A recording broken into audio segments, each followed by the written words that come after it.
ఉన్న బంగారాన్ని విడిపించి ఆ రోజు ఆన్లైన్ రేటుకే మేము కొంటాం. Sharma gold company. నమస్కారం.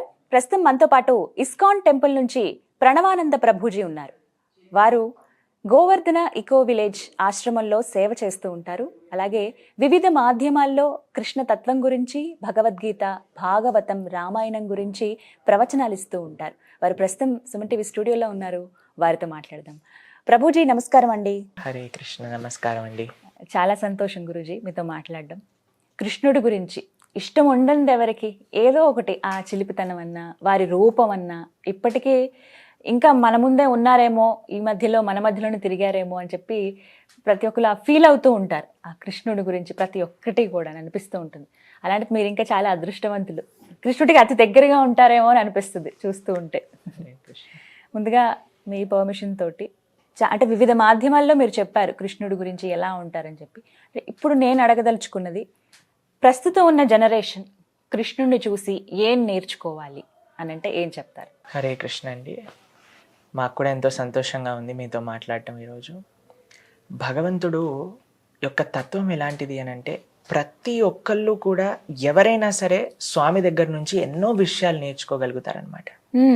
ఈ ప్రజెంట్ జనరేషన్, ఇప్పుడు నా ఏజ్ వాళ్ళకి చెప్పాలి అని అంటే, కృష్ణుడు బృందావనంలో కొన్ని సంవత్సరాలు ఉన్నాక తిరిగి మథురకు వస్తారనమాట. మథురకు వచ్చాక దేవకీదేవి, వసుదేవులు అప్పుడు చెరసాలలో పెట్టేశారు కంసుడు.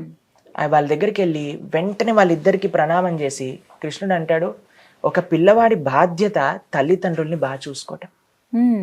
కానీ నేను పుట్టంగానే బృందావనానికి వెళ్ళిపోయా, మిమ్మల్ని బాగా చూసుకోలేకపోయా, కానీ ఇప్పటి నుంచి నేను సంకల్పం చేసుకుంటా మీ ఇద్దరిని చాలా బాగా చూసుకుంటాను అని.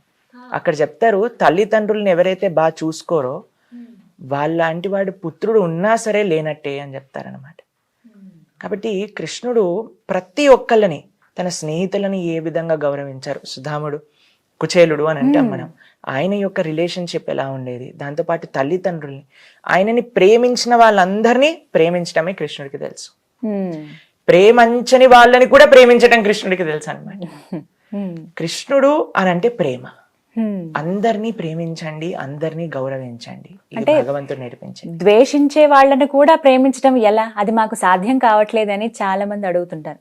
ఈవెన్ నేను కూడా అదే ప్రశ్న అడుగుతాను. మానవ మాత్రంగా ఇది మనకి కష్టం అనిపిస్తుంది. వాళ్ళు అంత మనల్ని ద్వేషిస్తున్నారే, మనం వారికి తిరిగి ప్రేమను ఎలా పంచటం? కృష్ణుడు ఒకసారి బృందావనంలో ఆడుకుంటూ ఉంటారనమాట.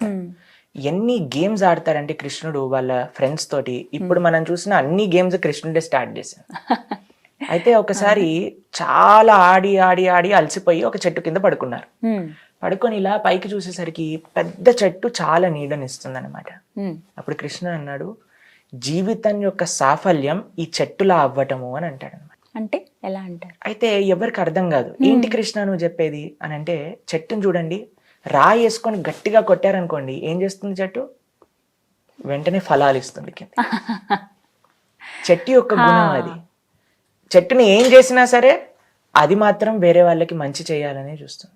ఎక్కడి నుంచి? రూట్స్ నుంచి, మొదలు నుంచి తన యొక్క ఫలాల వరకు ప్రతి ఒక్కటి కూడా ప్రపంచానికి ఉపయోగపడే విధంగా చెట్టు ఉంటుంది. రూట్స్ ని యూజ్ చేస్తాం మనం, కాండాన్ని యూజ్ చేస్తాం, ఆకులని యూజ్ చేస్తాం, ఫ్లవర్స్ ని యూజ్ చేస్తాం, కాయల్ని యూజ్ చేస్తాం, ఫ్రూట్స్ ని యూజ్ చేస్తాం. ఏదో ఒక రకంగా అన్ని అవుతుంది. అవును. భగవంతుడు అంటారు కృష్ణుడు అక్కడ, జన్మన్ యొక్క సాఫల్యం ఏంటి అని అంటే ఈ చెట్టులా పరోపకారం చేయడం. మన అని ఆలోచించదు చెట్టు. ఎవరు వచ్చి ఏం చేసినా సరే వాళ్ళకి ఏదో ఒకటి ఇచ్చిపోతుంది. ఎవరు ఏం చేయకపోయినా నీడనిస్తుంది. అది కృష్ణుడు నేర్పించేది. మన జీవితం ఈ దేశానికి, సమాజానికి, దైవానికి సేవ చేయటంలో. కానీ స్వార్థం అనేది పెరిగిపోయింది అనుకోండి, అప్పుడు then we cut off and మన కోసం నేను నాది అని ఆలోచిస్తాం. కానీ మొత్తం వసుదేవ కుటుంబకం అనే భావన వచ్చింది అనుకోండి, అందరికీ సేవ చేసే అనే భావన వస్తుంది. ఖచ్చితంగా నేర్చుకోవాలి ఇప్పుడు జనరేషన్. ఇప్పుడు అంతా కూడా ఫాస్ట్ కల్చర్ అయిపోయిందండి. ఇన్స్టెంట్గా కావాలి, దేనికి ఓపిక ఉండట్లేదు మనుషులకి. అంటే అలా ఓపికగా ఉండడము ఎలా నేర్చుకోవాలి అంటే ఏం చెప్తారు? ఏదైనా సాధించాలంటే దానికోసం పట్టుదలగా, దీక్షణగా అలా ఉండాలి. అప్పటికప్పుడు రిజల్ట్ వచ్చేయాలనే కోరుకుంటాం కదా, అది ఎంతవరకు కరెక్ట్ అంటారు? మీకు విషయం చెప్తాను. శబరి గురించి మీరందరూ వినే ఉంటారు కదా. శబరి తన గురువు గారి ఆశ్రమానికి, మతంగ ఋషి ఆశ్రమానికి వచ్చినప్పుడు 5 సంవత్సరాలు. వాళ్ళ గురువు గారు అన్నారు, రామ లక్ష్మణులు ఇద్దరు వస్తారు, వాళ్ళిద్దరికి నువ్వు సేవ చేసి తర్వాత వైకుంఠానికి రా, మేమందరం ఇప్పుడు బయలుదేరుతున్నాం వైకుంఠానికి అన్నారు. సరే గురువు గారు అని ప్రణామం చేసింది శబరి. ప్రతిరోజు ప్రొద్దున లేవంగానే ఆశ్రమాన్ని క్లీన్ చేసి చక్కగా పేడతో అలికి ముగ్గు వేసి ధూపం పెట్టి రామ లక్ష్మణులు ఇద్దరికి కూడా హారం తయారు చేసి దాని తర్వాత పళ్ళని తీసుకొచ్చి కూర్చునేదన్నమాట. ప్రతిరోజు చేసింది. ఎప్పటి వరకు చేసిందో తెలుసా? 90 సంవత్సరాలు పైబడిన వయసులో రామలక్ష్మణులు ఇద్దరు వచ్చారు. అమ్మో. కానీ ఒక్క రోజు కూడా నేను ఇప్పుడు ఆఫ్ తీసుకుంటా, నాకు చేతనవ్వట్లేదు, ఈ రోజు వస్తా, ఇన్ని రోజులు రాలేదు కదా, రేపు వస్తారో లేదో ఏం తెలుసు, వచ్చినప్పుడు చూసుకుందాం అని అనుకోలేదు. 5 సంవత్సరాల నుంచి 90 సంవత్సరాలు దాటేంత వరకు అదే విధంగా సేవ చేసింది. ఎందుకు అనంటే తన గురువు గారు చెప్పారు కాబట్టి భగవంతుడు తప్పకుండా వస్తాడు. అందుకే మన శాస్త్రం చెప్తుంది, ఉత్సాహాత్ నిశ్చయాత్ ధైర్యాత్. ఎంత ఉత్సాహం ఉంటుందో మనకి అంత ఓపికతో కూడా ఉండాలి. ఇప్పుడు చూడండి, ఒక చిన్న విత్తనాన్ని నాటారు, నీళ్లు పోసారు, రేపు పొద్దున్న నాకు జామకాయ ఏది అని అంటే వస్తుందా? కొన్నిసార్లు ఒక జనరేషన్ నాటితే నెక్స్ట్ జనరేషన్ కి వస్తుంది. అవునండి. కాబట్టి ఓపిక అన్నిటికంటే ముఖ్యం అన్నమాట. ఎంత మనకు ఉత్సాహం ఉంటుందో అంత ఓపిక మనకు కావాలి. ఈ రెండు ఉన్నప్పుడే భగవంతుడి యొక్క కృప మనకు లభిస్తుంది అనమాట.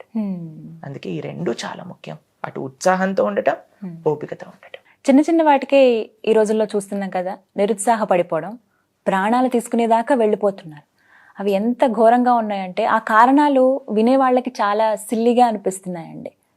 సెల్ ఫోన్ పోయిందనో కొంత భాగం, అవి చాలా అంటే 20,000 30,000 అప్పుల పాలైపోయామనో, నలుగురు ఇలా నానా మాటలు అంటున్నారనో, చిన్న చిన్న వాటికో, ఉన్న వస్తువులేవో పోగొట్టుకున్నామనో, ఒక అమ్మాయో లేకపోతే ప్రేమలో విఫలమయ్యామనో, ఇలా వివిధ కారణాల వల్ల ఏకంగా ప్రాణాలే తీసేసుకుంటున్నారు. అలాంటి వారికి మీరు ఇచ్చేటువంటి సందేశం?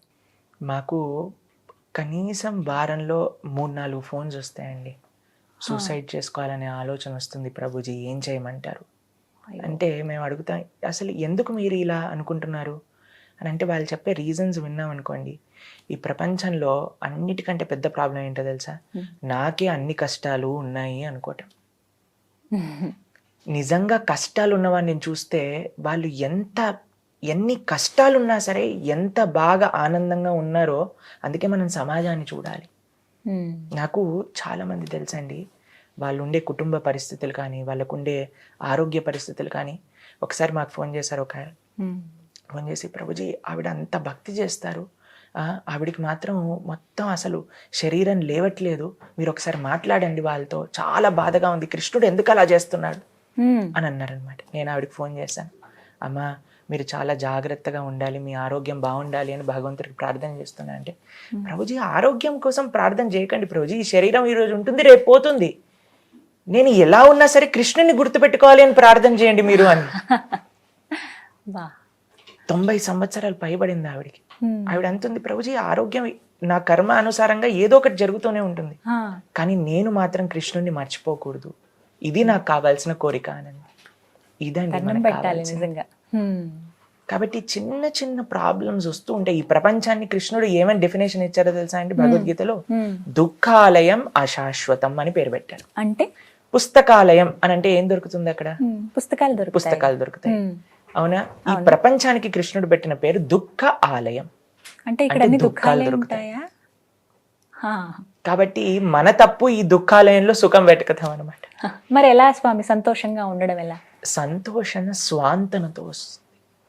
మీకు ఎంత ఉంది అని కాదు, మీ యొక్క భావన ప్రపంచాన్ని, మీ జీవితాన్ని ఏ విధంగా మీరు చూసుకుంటున్నారు, దాంట్లో నిజమైన సుఖం ఉందన్నమాట. కాబట్టి ఈ ప్రపంచం దుఃఖాలయం అశాశ్వతమే, మన దగ్గర ఉన్న సుఖం కూడా అశాశ్వతం. ఏదైనా సరే పోతుంది, ఖచ్చితంగా పోతుంది, అంతే కదండి. కాబట్టి మనం శాశ్వతమైన ఆనందాన్ని వెతకాలి ఈ ప్రపంచంలో. అది ఎందులో వస్తుంది? ధర్మాన్ని ఆచరించటంలో, సేవలో. అది నిజమైన సుఖము అనేది ఉంటుంది అనమాట. మీకు చిన్న కథ చెప్పనా? చెప్పండి. ఒక గురువు గారికి 2 శిష్యులు ఉన్నారనమాట. ఆ 2 శిష్యుల దగ్గరికి వెళ్ళి 10,000 ఇస్తారు. ఇచ్చి 2 గదులు ఉన్నాయి, రేపు ప్రొద్దున కల్లా ఈ 2 గదుల్ని మొత్తం నింపేసేయండి అని చెప్తారనమాట. సరే అని మొదటి శిష్యుడు పరిగెత్తుకుంటూ వెళ్ళి 10,000తో ఇంత పెద్ద రూమ్ ఎలా నింపాలి అని చూశాడు. చాలా కాస్ట్లీ ఐటమ్స్ కొంటే అవ్వదు, చెత్త చెదారం ఏది దొరుకుతుంది ట్రాష్ అన్ని తెచ్చుకొచ్చి మొత్తం నింపడానికి ప్రయత్నం చేశారు. అయినా సరే సగం ఖాళీగానే ఉందన్నమాట. అయితే రెండో శిష్యుడు కేవలం 10 రూపాయలు ఖర్చు పెట్టాడండి. నెక్స్ట్ డే ప్రొద్దున ఆ గురువు గారు వచ్చారు. ఫస్ట్ శిష్యుడి యొక్క డోర్ తెలిసి చూడంగానే మొత్తం చెత్త చెదారం అన్నిటితో నింపేసింది, కానీ మొత్తం 10,000 రూపాయలు ఖర్చు పెట్టేశారు, సగం రూమ్ మాత్రమే నిండుంది. రెండవ శిష్యుడి యొక్క తలుపు తీయంగానే ఆయన ఫస్టే చెప్పేశారు, అయ్యా నేను కేవలం 10 రూపాయలే ఖర్చు పెట్టాను, మిగతావి గురువు చేతిలో పెట్టి.